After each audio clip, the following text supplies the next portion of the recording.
unforgettable his lessons were.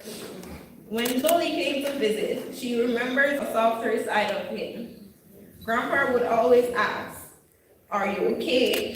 Do you want ice cream?" And he never missed the chance to give her a hug. He treated her as his own granddaughter with warmth, protection, and genuine love. Gay remembers Grandpa's playful affection. Whenever she visited, he would rub her shoulders and say, "Come, have a room for you," always making her feel welcome, safe, and at home. Nick remembers Grandpa as both strict and humorous. Nick was a very greedy child growing up, and one day, Grandpa decided to teach him a lesson.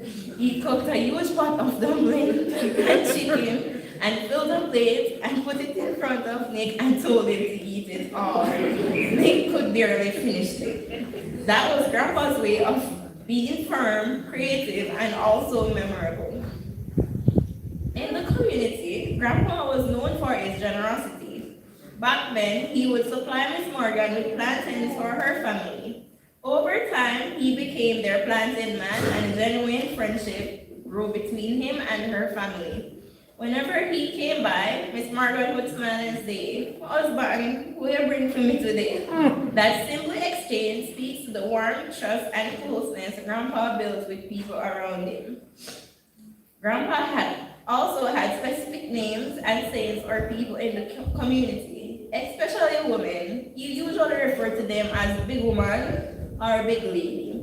He valued modesty and respect. One day, Cola came home in ripped jeans. He looked at her and said, "A dog came off your pants." But he was reminding everyone in his own blunt way to carry themselves properly. His words were sometimes sharp, but they always come from a place of love and principle. When I was younger, Grandpa's favorite sweet was mint ball, the big ones. He would often give them to us, and those simple moments remain precious memories. When I started college, he made sure I had food to take with me.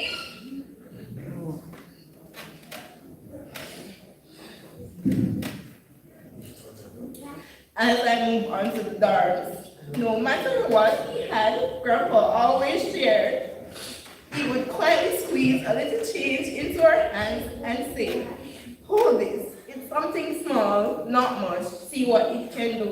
Even when he didn't have much for himself, he would still put something in our hands and lovingly say, "Hold this."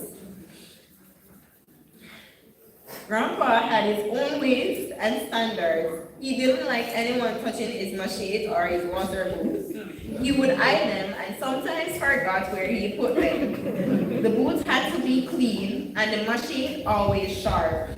He took pride in his belongings just as he took pride in his family.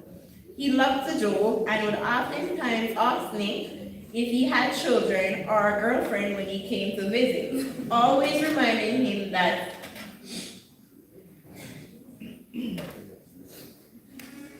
the next time he came to visit, he must bring her so Grandpa could meet her.